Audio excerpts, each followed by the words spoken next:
Bismillahirrahmanirrahim. Assalamualaikum warahmatullahi wabarakatuh. Perkenalkan, nama saya Farah Salma Aprilia dari kelas 4B. Di sini saya akan menjelaskan atau membahas sesuatu yang kita rasakan saat ini, sesuatu yang kita rasakan dalam kehidupan sehari-hari, yaitu tentang kurangnya sopan santun di kalangan generasi alfa. Sebelumnya, generasi alfa itu apa sih? Jadi generasi alfa itu adalah anak-anak yang lahir pada tahun 2010 hingga saat ini, hingga tahun sekarang. Generasi ini tumbuh dalam era digital yang penuh dengan kemajuan teknologi dan informasi yang serba cepat. Namun, kemajuan tersebut membawa tantangan tersendiri dalam pembentukan karakter dan perilaku mereka. Nah, ada beberapa faktor yang mempengaruhi kurangnya sopan santun pada generasi alfa saat ini. Nah, jadi yang pertama itu udah pasti ya, pengaruh teknologi dan media sosial pada saat ini. Karena media dan teknologi saat ini tuh sangat mudah sekali diakses oleh siapa saja. Jadi anak-anak sekarang itu sangat akrab dengan yang namanya gadget dan media sosial lainnya seperti YouTube. Nah, sejak usia dini bahkan ada yang baru umur beberapa bulan itu sudah diberi gadget oleh kedua orang tua mereka. Mereka tuh sudah mengenal dunia digital dan menawarkan berbagai macam informasi dan berbagai macam hiburan.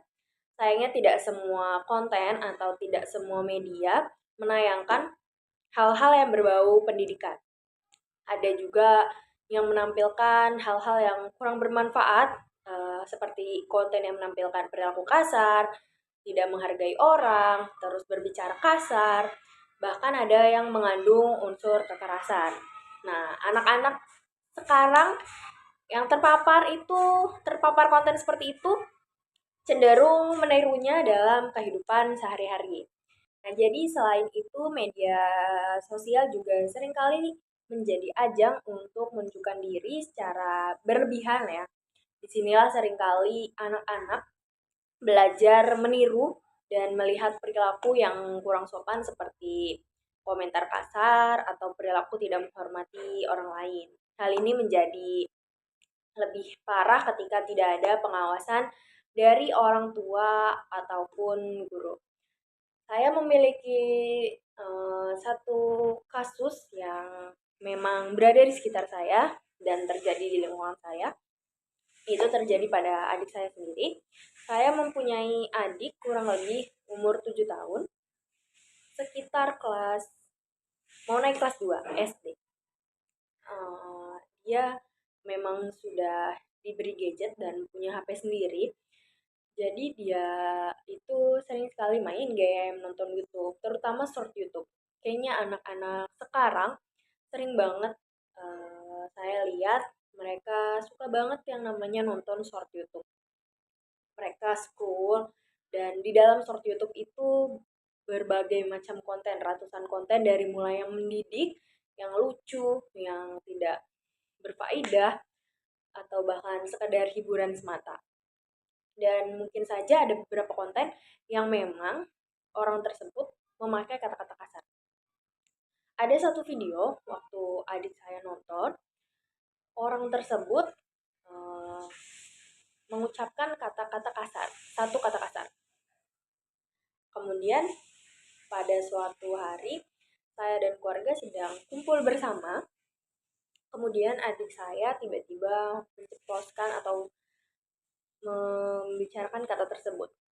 Kami dan keluarga kaget karena kita memang tidak pernah mengajarkan hal itu. Ketika ditanya, kamu tahu kata itu dari mana? Dan dia bilang dia tahu dari YouTube, dari apa yang dia lihat dan apa yang dia dengar. Jadi anak kecil itu benar-benar cenderung cepat hafal atau cepat tanggap atau bisa dibilang cepat nempel di otak mereka ya. Karena sering sekali adik saya menceploskan kata tersebut. Padahal itu udah kejadian lama Namun karena dia tuh ingat terus di kepala kata tersebut, jadi dia suka sekali keceplosan. Kemudian terjadi juga di lingkungan sekitar saya banyak sekali anak-anak yang bicaranya tidak sopan. Nah, selanjutnya ya ini yang kedua yaitu kurangnya teladan dari lingkungan keluarga, lingkungan sekolah maupun lingkungan masyarakat. Nah, jadi mereka-mereka ini atau orang tua ini adalah guru pertama yang utama bagi anak-anak. Jika di rumah anak-anak tidak melihat contoh sopan santun, maka mereka akan sulit menerapkan nilai-nilai tersebut dalam kehidupan mereka. Ya, jadi selain itu sulit sekali menerapkan nilai-nilai tersebut dalam kehidupan mereka. Selain itu lingkungan sosial yang tidak mendukung, termasuk teman sebayanya juga yang tidak menunjukkan sikap sopan santun. Itu dapat mempengaruhi perilaku anak tersebut. Nah, ketika anak-anak sedang bermain atau sedang berada dalam lingkungan yang tidak menghargai nilai-nilai sopan santun, mereka akan cenderung mengikuti perilaku yang sama untuk merasa diterima atau diakui. Ya, ini salah satu contohnya bisa saja ada orang tua yang suka berteriak-teriak di rumah atau sering sekali memarahi anaknya, maka anak tersebut menganggap hal wajar teriak-teriak karena di dalam keluarga atau di lingkungan rumahnya saja orang tuanya berbicaranya teriak-teriak kepada dia. Jadi dia menganggap hal itu wajar dan bisa saja dia praktekkan atau dia lakukan di sekolah gitu. Ya, selanjutnya ada yang ketiga itu ada pendidikan karakter yang kurang optimal di sekolah-sekolah. Jadi sekolah seharusnya menjadi tempat anak-anak tidak hanya untuk belajar ilmu pengetahuan, tetapi juga nilai-nilai moral dan etika itu juga harus mereka pelajari.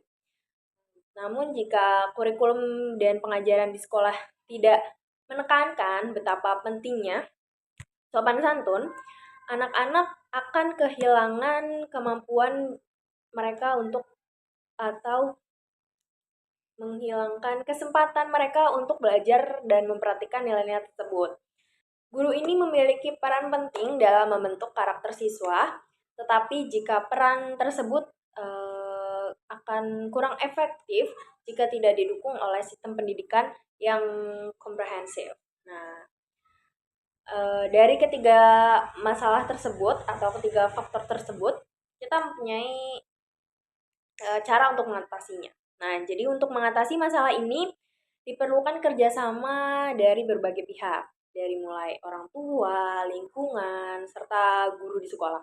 Nah, jadi orang tua harus lebih aktif lagi dalam memberikan teladan yang baik dan mengawasi penggunaan teknologi oleh anak-anak karena ini berpengaruh besar. Teknologi ini sangat berpengaruh besar terhadap anak-anak. Nah, jadi orang tua juga perlu memastikan bahwa mereka menjadi panutan yang baik dalam setiap aspek kehidupan, baik dalam berkomunikasi, bersikap, maupun bertindak. Penting juga bagi orang tua untuk menyediakan waktu atau quality time bersama anak-anak mereka, berbicara tentang pentingnya nilai-nilai moral dan etika, serta mengajarkan bagaimana cara berinteraksi dengan orang lain maupun dengan teman sebayanya yang lebih tua atau yang lebih muda dengan cara sopan dan santun. Selain itu, penting juga bagi kita untuk menciptakan lingkungan yang positif dan mendukung nilai-nilai sopan santun. Lingkungan sosial yang sehat akan mendorong anak-anak untuk berperilaku baik dan berperilaku sesuai ketentuan nilai-nilai moral tersebut. Kita semua sebagai bagian dari masyarakat memiliki tanggung jawab yang besar untuk menciptakan lingkungan yang mendukung perkembangan karakter positif anak-anak. Mulai dari lingkungan rumah, sekolah, hingga komunitas. Semuanya harus bekerja sama dalam memberikan contoh dan mendukung anak-anak untuk bersikap sopan santun. Nah, sekolah pun juga harus memperkuat pendidikan karakter dengan menginterpretasi nilai-nilai moral dan etika dalam setiap aspek pembelajaran.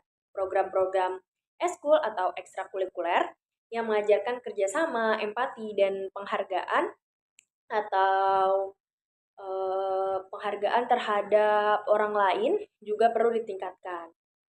Kita menghargai juga apa yang orang lain lakukan.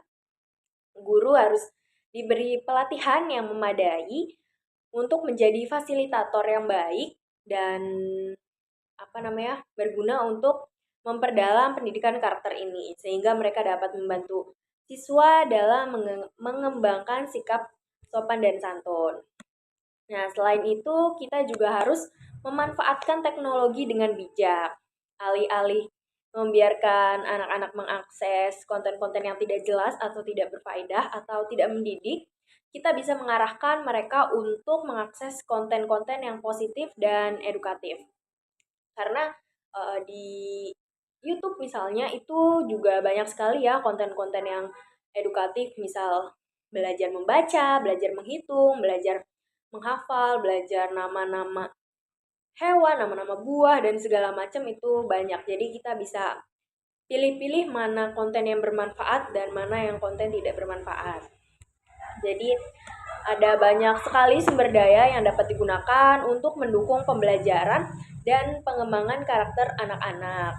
Nah, aplikasi video pembelajaran, dan situs-situs web yang menawarkan konten-konten positif bisa menjadi alternatif yang baik bagi anak-anak untuk mengisi waktu mereka dengan hal-hal yang bermanfaat. Mungkin cukup sekian pembahasan saya mengenai kurangnya sopan santun pada generasi Gen Alpha. Kurang lebihnya mohon maaf. Wabillahi taufiq wal hidayah. Wassalamualaikum warahmatullahi wabarakatuh. Terima kasih.